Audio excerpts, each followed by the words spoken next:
नमस्कार, welcome you all on CDP by Aanchal. आज की जो क्लास है आप लोगों की, ये टीचिंग एप्टीट्यूड को लेकर ही है, जो मेरी सीरीज अभी चल रही है। और आज आप लोगों की 9वें नंबर की क्लास है टीचिंग एप्टीट्यूड को लेकर। इस क्लास को कौन कौन बच्चे देख सकते हैं? Those who are targeting teaching aptitude for Chandigarh JBT और PRT, whatever you say. Second, जो भी बच्चे DSSB टीजीटी की तैयारी कर रहे हैं, उनके लिए भी टीचिंग मेथडोलॉजी का पार्ट इम्पॉर्टेंट है, वही टीचिंग एप्टीट्यूड को लेकर ही है। और सबसे ज़्यादा ये क्लास इम्पॉर्टेंट है DSSB पीआरटी को लेकर, जिसमें कॉस कोड 502 को लेकर है। तो ये वाला हो गया आपका चंडीगढ़ के लिए भी, और साथ ही साथ हमारा DSSB टीजीटी को लेकर। चलिए अब क्वेश्चंस को शुरू करते हैं। पहले नंबर का question, according to the right of children to free and compulsory education, teachers in existing classroom should design activities and task that engage and dash. अब बेटा यहाँ पे ध्यान देने वाली बात ये है कि इसके अंदर ना आपको चारों ही ऑप्शन बिल्कुल पॉजिटिव मिलेंगे। तो पावर वर्ड आपको क्वेश्चन में पकड़ना है हेट्रोजीनियस क्लास। यहाँ पर खास ये बोला है कि क्लास हेट्रोजीनियस है। एक चीज और बता दूं, यहाँ हेट्रोजीनियस वर्ड का मतलब क्या है कि बच्चे अलग अलग योग्यता वाले हैं। क्योंकि आप लोग बहुत जगह क्लासेस को देखते हैं तो एक आध क्वेश्चन आप बार बार देखते हैं कि आरटी 2009 के बाद कक्षों में क्या परिवर्तन आया है, तो वहाँ एक आंसर लगता है कि एज के अकॉर्डिंगली होमोजीनियस हो गया। तो यहाँ पर हेट्रोजीनियस वर्ड का इस्तेमाल हुआ है, यानी कि विश्वांगी। तो यहाँ पे हेट्रोजीनियस वर्ड अलग अलग योग्यताओं को लेके बता रहा है। तो यहाँ जरूरी ये है कि बच्चों के लिए आपको एक चैलेंज क्रिएट करना है। ऑप्शन सारे पॉजिटिव है कि एंगेज भी करे और बच्चों का इंटरेस्ट भी जनरेट करे, बच्चों के लिए स्टिमुलेटिंग भी हो, बच्चों के लिए बहुत ज़्यादा एनकरेजिंग भी हो। तो अगर आप इसके अंदर योग्यताओं के अनुसार देखें तो सबसे बढ़िया ये है कि जहाँ पे हर बच्चा, चाहे वो बच्चा आपका अंडर अचीवर है, वो बच्चा मीडियोकर है, या बिल्कुल वो बच्चा टॉप के ऊपर है, तो हर बच्चे को एक तरीके का अपना ZPT मिलना चाहिए कि उसको उसके लेवल के अकॉर्डिंगली कुछ नया ऐसा जो वाकई ही उसके अधिगम के स्तर को, उसके लर्निंग के लेवल को और ज़्यादा एनहांस करे। तो अगर वो चैलेंजिंग होगा तो अपने आप ही बच्चे उसको करने के लिए उत्साहित होंगे, वही बच्चों में एक उत्तेजना लेकर आएगा और बच्चों के अंदर वो बच्चों को रुचिकर लगेगा। तो बेस्ट आंसर आपका बनेगा ए वाला। नेक्स्ट क्वेश्चन, इसके अंदर ना बेटा क्वेश्चन में आप लोगों को ये देखना है कि यहाँ पर कौन सा है जो कि अंडरस्टैंडिंग लेवल को लेकर है। तो यहाँ ना मैंने आप लोगों को ऑप्शंस के कॉम्बिनेशन बनाकर नहीं दिए हैं, मैं सीधा आपको पढ़ देती हूँ। पहला वाला जहाँ पे आपने फैक्ट्स और इंफॉर्मेशन को रिसाइट करना है, वो तो भाई आप लोगों का बनेगा मेमोरी लेवल का। सेकेंड वाला जहाँ पर टीचर एक एक्टिविटी कर रहा है और बच्चों को रिलेशन बनाना है कि क्या फैक्ट और इंफॉर्मेशन है, तो वहां पर जहां बच्चा थोड़ा सा अपने लेवल के ऊपर काम कर रहा है, वो खुद एक रिलेशन को एस्टैब्लिश कर रहा है, वो उसके बच्चे की अंडरस्टैंडिंग डेवलप हो गई, बी वाला पॉइंट बनेगा। सी के अंदर अगर टीचर कहती है कि बच्चे खुद ही चीजों को ट्रांसलेट करके अपने शब्दों में बताएंगे, तो हाँ ये भी अंडरस्टैंडिंग होगी, तभी बच्चा अपने लेवल के ऊपर सारी चीजों को इंटरप्रिएट करेगा, ये भी सही है। टीचर अगर रिकॉल एंड रिकग्निशन के ऊपर है तो फिर वो मेमोरी लेवल का आ जाएगा। और अगर टीचर जो है दैट अगर बच्चों के लिए टीचर बहुत सारे एग्जाम्पल दे रही है ताकि बच्चों को आइडिया समझ में आ जाए, तो अंडरस्टैंडिंग लेवल के ऊपर टीचर को एग्जाम्पल भी देना है, साथ ही साथ नॉन एग्जाम्पल भी देना है। तो यहाँ पर आप लोगों के लिए जो बेस्ट अगर कॉम्बिनेशन को लेकर चले तो यहाँ पर बनेगा आपका बी वाला, और आपका बी वाला जहाँ पे रिलेशनशिप हो जाएगा, और सी वाला जहाँ पर वो इंटरप्रिएट करेंगे बच्चे, ठीक है। और अगर हम ई वाले में भी कहते हैं teacher gives a large number of example, तो उसमें टीचर एग्जाम्पल दे रहा है, अंडरस्टैंडिंग लेवल में बच्चे को एग्जाम्पल देने चाहिए। तो ई वाला साउंड करता है कि हाँ ये भी अंडरस्टैंडिंग लेवल पर है, पर ये नहीं होगा, क्योंकि अगर बच्चा देगा तब अंडरस्टैंडिंग लेवल पर होगा। तो आपका आंसर यहाँ पे बन जाएगा बी वाला भी है और सी वाला भी है, दोनों ही बन जाएंगे, ठीक है।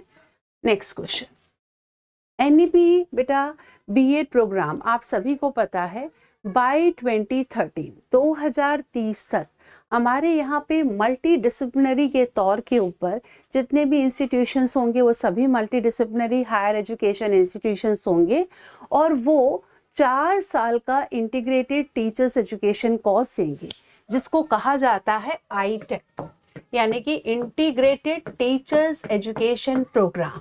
तो ये 4 ईयर का होलिस्टिक डिग्री प्रोग्राम होगा। इसके मायने ये है कि जो भी बच्चे टीचर बनना चाहते हैं उन बच्चों को क्लास 12 से राइट अवे फ्रॉम क्लास 12, अगर 12th के बाद वो बच्चे टीचर के लिए आना चाहते हैं तो उनका 4 साल का प्रोग्राम होगा। ये इक्वलेंट टू उनका डिग्री कोर्स भी हो गया और साथ ही साथ वो जिस भी सब्जेक्ट में, जैसे आजकल बच्चे ऑनर्स वगैरह करते हैं, तो जिस भी सब्जेक्ट में वो चाहते हैं उसी सब्जेक्ट को लेकर ही उनको एजुकेशन के फील्ड में आगे बढ़ना है ताकि उस सब्जेक्ट से रिलेटेड पेडागोजी को वो बिल्कुल बिगनिंग से समझ पाए। लेकिन साथ ही साथ अभी 2 साल का बीएड भी रहेगा और 1 साल का भी रहेगा। 2 साल का बीएड उन लोगों का है जो बच्चे ग्रेजुएशन कर चुके हैं, तो उनको 2 साल का बीएड मिलेगा और जहां पर है आप लोगों का 1 साल का, वो भी वैलिड है। जिनका पोस्ट ग्रेजुएशन है उनके लिए 1 साल का बीएड रहेगा। तो 3 साल के बीएड की बात नहीं की गई है। पर फिर भी आपको एक बात शेयर करना चाहूंगी, कुछ समय पहले एनसीईआरटी बीएड और एमएड दोनों का प्रोग्राम चलाती थी जो कि 3 साल का होता था, वरना पहले ये भी 4 साल का बनता था कि 2 साल का बीएड और 2 साल का एमएड। पर एनईपी 2020 ने ऐसी किसी बात को नहीं रखा है कि बीएड और एमएड को मर्ज करके बनाया जाए जो पहले हुआ करता था। तो दिए गए क्वेश्चन के अंदर आंसर हमारा बन गया है डी वाला। आगे बढ़ते हैं। एनईपी 2020 के अनुसार जो भी हमारे स्कूल कॉम्प्लेक्सेस वगैरह होंगे, स्कूल कॉम्प्लेक्सेस का आइडिया बेटा कोठारी कमीशन का था और वही आइडिया एनईपी 2020 ने लिया है। पहले भी यही मंशा थी कि कहीं ना कहीं एकेडमिक एक्टिविटीज़ की एक्सचेंज को लेकर होगा, चाहे वो स्कूल्स के बीच में हो या स्कूल और कम्युनिटी के बीच में हो। तो आपने स्कूल के अपना जो डेवलपमेंट है उसको प्रमोट करना है, तो उसके लिए आप समुदाय से, कम्युनिटी से भी सहयोग ले सकते हैं। तो उन लोगों को बुलाया जाएगा जो अपने काम में बहुत ज़्यादा प्रवीण है, मास्टर है अपने काम में। तो इस प्रकार के लोगों को मास्टर इंस्ट्रक्टर कहा जाएगा। ये मास्टर इंस्ट्रक्टर किसी भी चीज़ को लेकर हो सकते हैं। मान लीजिए कोई किसी आर्ट में बहुत अच्छा है या एंटरप्रेन्योरशिप, जैसे अब हमारा सब्जेक्ट है 11th क्लास के अंदर, तो इस प्रकार से बड़े बड़े एंटरप्रेन्योर्स को बुलाया जाएगा ताकि बच्चों को एक उनके साथ इंटरैक्ट करके एक ट्रेनिंग मिल जाए। तो इनको बोला जाएगा मास्टर इंस्ट्रक्टर्स, ऑप्शन नंबर ए। उसके बाद है कौन से नॉन ट्रेडिशनल लर्निंग आजकल हम जिसको कह रहे हैं, तो वो जो नॉन ट्रेडिशनल लर्निंग जिसकी बात एनईपी 2020 कहती है उसमें क्या खासियत होगी। जब आप बोला गया है कि आपने बच्चों को अपना कोर्स पैकेज खुद बनाने की लिबर्टी दे रहे हैं, तो इसका मतलब there will be no fix curriculum. तो पहला वाला पॉइंट बन जाएगा। टीचर सेंटर्ड लर्निंग, ये बात तो एनसीएफ 2005 में ही ये शिफ्ट आ गया था, तो एनईपी तो उससे भी एक कदम आगे है। उसके बाद है कॉस्ट इफेक्टिव। यस, अब जो हम लर्निंग जिस प्रकार की चाह रहे हैं वो अपने आप में बहुत कॉस्ट इफेक्टिव है। इसीलिए ऑनलाइन लर्निंग जो भी आप लोगों की है उसमें जितने भी सरकार ने अपने लेवल के ऊपर इनिशिएटिव लिए हैं, जो सबसे पहले दीक्षा के नाम से शुरू हुआ, विद्यादान करके शुरू किया गया, तो ये जो प्लेटफॉर्म्स वगैरह है ये इस प्रकार के प्लेटफॉर्म है जैसे मूक का है। तो उसके अंदर ये ज़रूरी नहीं है कि जो स्टूडेंट यूनिवर्सिटी में एनरोल है केवल वही लोग ही एक कोर्स को कर सकते हैं, बल्कि जिन लोगों का पर्पस एक डिग्री या उसके क्रेडिट्स लेना नहीं है, केवल वो अपने आप को अपग्रेड करना चाहते हैं, बीइंग अ पेरेंट, आप अपने आप को और ज़्यादा एजुकेशन की ओर लेके जाना चाहते हैं, तो वो सभी अलाउड है। तो ये चीज़ें अपने आप में बहुत ज़्यादा कॉस्ट इफेक्टिव है जो हमारी ऑनलाइन लर्निंग मोड है। तो हमारे लिए नॉन ट्रेडिशनल में ए वाला भी बन जाएगा, सी वाला बन जाएगा, और जो बी और डी वाला है वो हमारी ट्रेडिशनल लर्निंग को लेकर है। तो यहाँ पर हमारे अगर कॉम्बिनेशन ऑप्शंस के बनाकर चलेंगे तो A plus C will be your answer. Next question. एक टीचर जो है वो अपना साइंस के लिए एक कोर्स को प्रिपेयर कर रहा है, वो कोई प्रोजेक्ट बच्चों को देती है, हो सकता है वो पानी को लेकर हो कि लोगों के घरों में पानी के क्या क्या स्रोत है, या हो सकता है वो अपकमिंग इलेक्शंस को लेकर हो, या कोई भी और किसी ऐसी चीज को जो उनके डे टू डे लाइफ से रिलेट करती हो। उसके लिए वो बच्चों को कहती है कि वो आपस में कोलैबोरेट करे और उनमें प्रॉब्लम सॉल्विंग कैपेसिटी जो है वो आ जाए बच्चों में। तो वो किस प्रकार का ग्रुप बनाएंगी? इंडिपेंडेंट स्टूडेंट असाइनमेंट दे दे कि सभी बच्चे अपने अपने एंड के ऊपर करेंगे। अगर अपने एंड पे करेंगे तो there will be no collaboration. So option number A को आप रूल आउट करते, ये नहीं बन सकता। टीचर सेंट्रिक ग्रुप्स यहाँ पर नहीं है। यहाँ पे हमारा काम क्या है? स्टूडेंट फोकस ग्रुप होने चाहिए या स्टूडेंट सेंट्रिक ग्रुप होने चाहिए, जहां बच्चों को आपस में एक दूसरे को सहयोग करने का मौका मिले and together they could crack the problem. और उसके बाद है आपका सोशल ग्रुप। तो सोशल ग्रुप तो बेटा आपके बहुत सारे हैं, जो भी आप लोगों के सोशल एक्टिविस्ट वगैरह उनके ग्रुप बने हुए, बट यहाँ पर हम बच्चों को लेकर बात कर रहे हैं। So your answer will be C. Next question, for addressing in the inclusive classroom, जहां पर कुछ बच्चे HI वाले हैं, हेयरिंग इम्पेयरमेंट वाले हैं, टीचर को सब कुछ करना चाहिए बजाय एक के। वो एक कौन सा है? जब टीचर डायग्राम्स पिक्चर्स को शो कर रही है, she is using slower speech. बेटा कई बच्चे ना इस पॉइंट के ऊपर अटक सकते हैं। यहाँ स्लोअर स्पीच बोला हुआ है, साउंड को लेकर नहीं बोला गया। स्लोअर स्पीच का मतलब है कि आप जानते हैं कि HI वाले बच्चे हैं, तो मुझे बहुत तेजी से लगातार नहीं, मुझे थोड़ा धीरे धीरे अपने बोलने की रफ्तार को थोड़ा धीरे रखना पड़ेगा, क्योंकि बच्चा जो है वो लिप रीडिंग भी कर रहा है, उससे मीनिंग निकाल रहा है। तो अगर मैं बहुत तेज बोलूंगी तो बच्चे को प्रॉब्लम आएगी। सेकंड वाला, आप अगर बहुत ज्यादा उन बच्चों पे अटेंशन देंगे तो कहीं ना कहीं आपका बहुत ज्यादा उनको ओवर प्रोटेक्ट करना, it will set them apart, it will set them marginalize. तो वैसा भी नहीं करना है। अरेंजिंग द क्लासरूम कि भाई बच्चे देख पाए एक दूसरे को, तो हाँ, अगर वो बच्चा सुन नहीं पा रहा तो वो एक दूसरे को अगर देख के साइन लैंग्वेज से भी कुछ बात कर सकते हैं, वो भी सही है। Using long sentences to provide holistic picture, अगर आपने बहुत लंबे लंबे सेंटेंसेस में बोलना ही शुरू कर दिया है, तो फिर वो जो आपका बहुत ज्यादा लंबा बोलना है वो HI वाले बच्चों के लिए प्रॉब्लम देगा। तो आंसर यहाँ पर बन जाएगा आपका डी वाला। नेक्स्ट क्वेश्चन, कौन सा सोशलाइजेशन का एजेंट नहीं है? बहुत सिंपल क्वेश्चन है। क्या आपके साथी, समुदाय, आप खुद या परिवार? तो वन सेल्फ नहीं होगा, क्योंकि फिर तो आप अपनी ही चलाएंगे, ईगो सेंट्रिक होंगे। तो सोशलाइजेशन के अंदर आपको दूसरों के पर्सपेक्टिव को समझना होता है। आप एक कम्युनिटी के जो भी नॉर्म्स हैं, उन नॉर्म्स के अकॉर्डिंगली आप खुद को अडेप्ट करते हैं। तो if you are limited to yourself only, तो फिर भाई आप लोगों की बातों को नहीं स्वीकारेंगे। तो आंसर आपका बन जाएगा सी वाला। Brainstorming, structuring and hypothesizing and learning objectives are some of the elements involved in. सभी को पता है कि ब्रेनस्टॉर्मिंग जो टेक्निक है, जो एलेक्स ऑसबॉर्न के द्वारा इजाद की गई थी, तो इसमें खास यही है कि हमें सभी बच्चों को इन्वॉल्व करना है। Maximum participation is to be secure. It is more about this thing that you must have quantity, because quantity breeds quality. तो आपके लिए बहुत सारे आइडियाज को कलेक्ट करना है, उस बहुत सारे आइडियाज में से आप फिल्टर करके कुछ खास उन आइडियाज को इंप्लीमेंट कर सकते हो जो रियली प्रॉब्लम को सॉल्व करने में इंस्ट्रूमेंटल हो या हेल्पफुल हो। तो आपके लिए आंसर बन जाएगा प्रॉब्लम बेस्ड अप्रोच। ब्रेनस्टॉर्मिंग उसी के लिए है मेन। उसके बाद अगर हम बच्चों को एनकरेज करना चाहते हैं कि बच्चों आप ना अपने अनुभवों को हमारे साथ शेयर करो। एनसीएफ 2005 भी कहता है जब वो स्कूल आते हैं तो वो तबुला रासा नहीं है, उनके पास एक अनुभवों का खजाना है, तो उनको बोलने का मौका दिया जाए। यही क्रिटिकल पेडागोजी का सार है। तो अगर बच्चों से सवाल किया जाए, बेटा क्या आप साइकिल चला सकते हो? अच्छा, किसने सिखाया आपको? तो बच्चा अपना अनुभव देगा। करेक्ट है। क्या आपके बाल और आपकी त्वचा आपके परिवार में किसी से मिलती है? बच्चा अपना अनुभव देगा। क्या आप कभी जंगल गए हैं? अगर गए हैं तो आपको कैसा लगा? बच्चे का अनुभव है।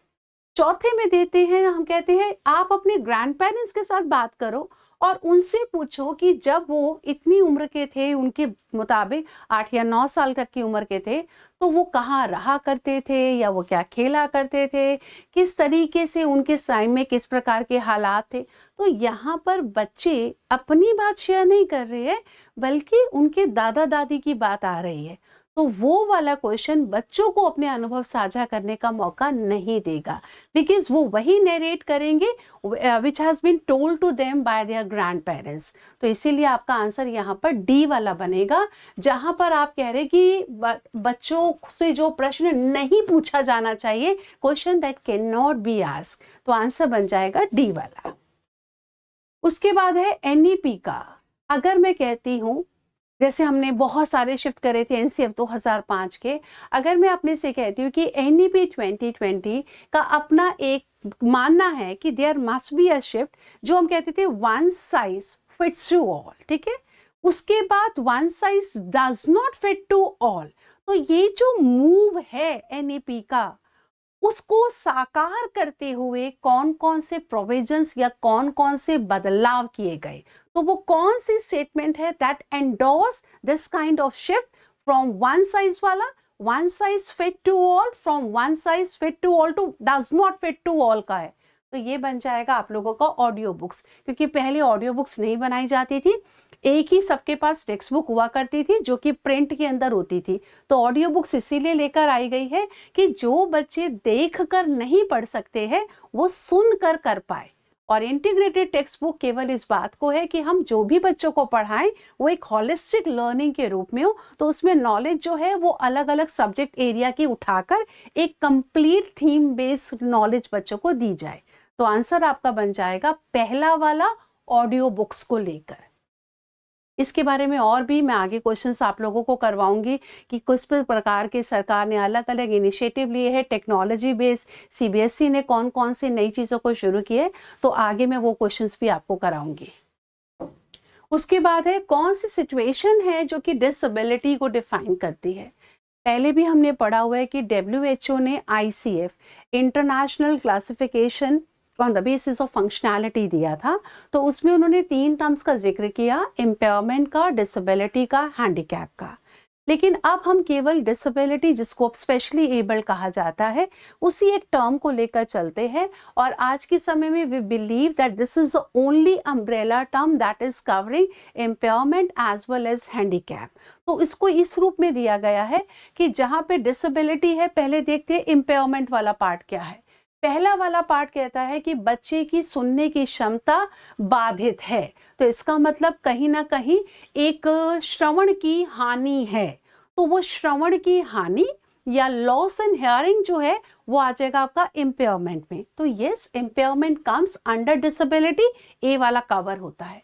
बी वाले में जहां पर हम देखते हैं एनडीए का जो बच्चे एग्जाम देते हैं, क्वालिफाई कर लेते हैं रिटन वाला, उसके बाद उनको एक इंटरव्यू दिया जाता है फिजिकल के लिए।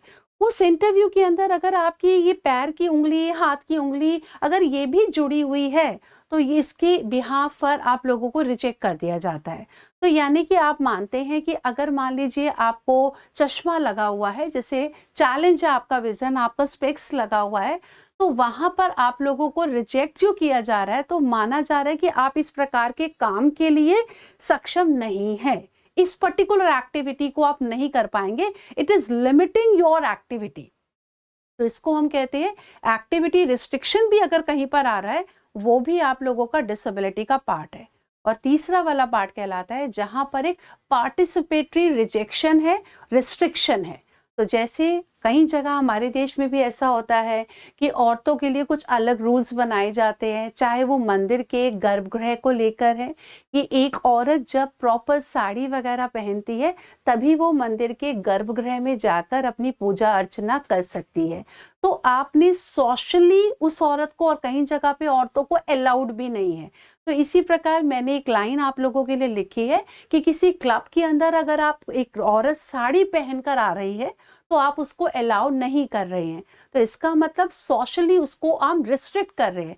तो ये तीनों की तीनों चीजें आप लोगों की डिसेबिलिटी के दायरे में आ जाती है। ठीक है, आगे बढ़ते हैं। तो ऑल द अबव आपका आंसर बन जाएगा। उसके बाद है which of the following situation is not supporting equity.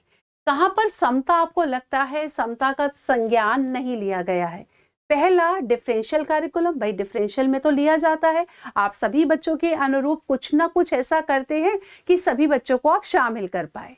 Second वाला है जहां पर आपका यूडीएल है, भाई यूडीएल जहां पे आप यूनिवर्सल डिजाइन ऑफ लर्निंग है, तो आप कह रहे हैं कि हमारे मल्टीपल मोड्स ऑफ प्रेजेंटेशन रहेंगे, मल्टीपल मोड्स ऑफ एंगेजमेंट रहेंगे, कि हम सभी बच्चों को किसी ना किसी रूप में एंगेज करेंगे, उनके हिसाब से अपने प्रेजेंटेशन को बदलेंगे ताकि सभी के लिए लर्निंग जो है वो पॉसिबल हो पाए। तो वो मेन है एसेंस यूडीएल का। उसके बाद यूनिफॉर्म डिजाइन ऑफ लर्निंग, ये बिल्कुल भी सपोर्ट नहीं करता। अगर यूनिफॉर्म है तो डिफरेंशिएटेड वर्ड बिल्कुल भी साथ में इसके मैच नहीं करेगा, तो ये आप लोगों का आंसर बनेगा। एंड जो डी वाला पॉइंट है जहाँ पे आप मोबाइल्स को लेकर आ रहे हैं, तो हाँ कई जगह ऐसा हमारा एक सेक्शन है जो कि सोशली ऐसा डिसएडवांटेज, मार्जिनलाइज, हाशिए के ऊपर बैठा हुआ एक ऐसा वर्ग है जहाँ पर स्कूल भी बच्चों के लिए हम उन जगहों पे बना नहीं सकते। तो वहां के लिए स्कूल को बच्चों के पास वो जो रिमोट एरियाज है, जो इनएक्सेसिबल एरियाज है, जहां पे स्कूल की बिल्डिंग बनाना संभव नहीं, तो स्कूल को एक मोबाइल वैन के रूप में बच्चों तक ले जाया जा सके ताकि कम से कम उनमें एक फाउंडेशनल लेवल का लिटरेसी आ सके। तो ये सभी वो तरीके हैं जिनसे हम बच्चों को जोड़ने की कोशिश कर रहे हैं। तो यूनिफॉर्म डिजाइन ऑफ लर्निंग के अंदर हम अलग अलग प्रकार के बच्चों के लिए कुछ अलग नहीं कर रहे, बल्कि सभी को एक ही तरीके से लेकर चल रहे हैं। तो ये वाला आपका आंसर बन जाएगा सी वाला। उसके बाद अगला क्वेश्चन कहता है डिस्कवरी मेथड के बारे में क्या सही है? भाई ये मेथड आपके फाउंडेशन स्टेज के बच्चे जो कि 3 से 8 वर्ष तक के बच्चे हैं, जो कक्षा 2 तक के ग्रेड के बच्चे हैं, उनके लिए बहुत बढ़िया काम करेगा? बिल्कुल काम नहीं करेगा। डिस्कवरी मेथड जहां पर हम काफी हद तक ह्यूरिस्टिक को लेकर चलते हैं, आई विल फाइंड, जो ह्यूरिस वर्ड के मीनिंग है, तो छोटे बच्चों को आप डेलीगेट नहीं कर सकते बिकॉज इसके कई बार दुष्परिणाम भी हो सकते हैं। तो पहला वाला सही नहीं है। This method exams children of homework, इस मेथड को यदि टीचर इस्तेमाल करती है लाइक फॉर प्रेपरेटरी स्टेजेस को या मिडिल स्टेजेस में अगर इसको इस्तेमाल करती है, तो आप बच्चों को होमवर्क नहीं देते हैं। बिल्कुल सही बात है, क्योंकि आप बच्चों को कुछ ऐसे टास्क में लगा देते हैं जो बच्चों को करने में अच्छा भी लगे, जो ट्रेडिशनल टास्क है, बहुत हटकर है, काफी चैलेंजिंग है, तो उस टास्क को करने में लर्निंग खुद ब खुद हो जाएगी। It is not your traditional kind of homework. तो yes, if you are employing using this particular kind of method, you don't need to give any homework to children. तो ये बच्चों को गृह कार्य से निजात देता है। बिल्कुल सही बात है। तो only statement 2 is your answer. तो ये आप लोगों का बन जाएगा बी वाला। कौन सा प्रॉब्लम सॉल्विंग मेथड के अंदर इन्वॉल्व नहीं है? पहला, टीचर को बच्चों को एक गोल, उसके साथ एक सिचुएशन ऐसी देनी पड़ती है जहां बच्चों को पता चले, प्रॉब्लम को डिफाइन कर लेने के बाद कि ये मेरा गोल है, इस तक मुझे पहुंचना है। फिर वो मीन्स एंड एनालिसिस के द्वारा उसको देखना पड़ेगा मेरे पास कौन से रिसोर्सेज है जिनको हार्नेस करने के बाद मैं अपने एंड तक पहुंच जाऊंगा।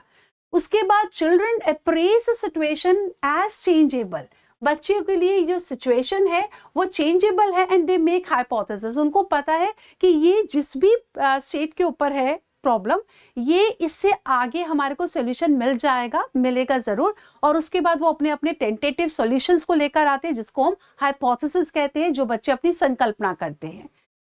ये भी बात सही है। टीचर एज फैसिलिटेटर, हाँ टीचर का रोल यहाँ पे सुविधाकर्ता का है, और टीचर जो है she will be using deductive approach. मैंने बहुत सोच के बनाया है आप लोगों के लिए ऑप्शन, तो यहाँ पे आपको खास ध्यान रखना है कि टीचर एज फैसिलिटेटर जरूर है, बट अगर उसने डिडक्टिव अप्रोच को इस्तेमाल कर दिया तो सब कुछ तो आपने उनके प्लेटर पे सर्व कर दिया, then what will they do?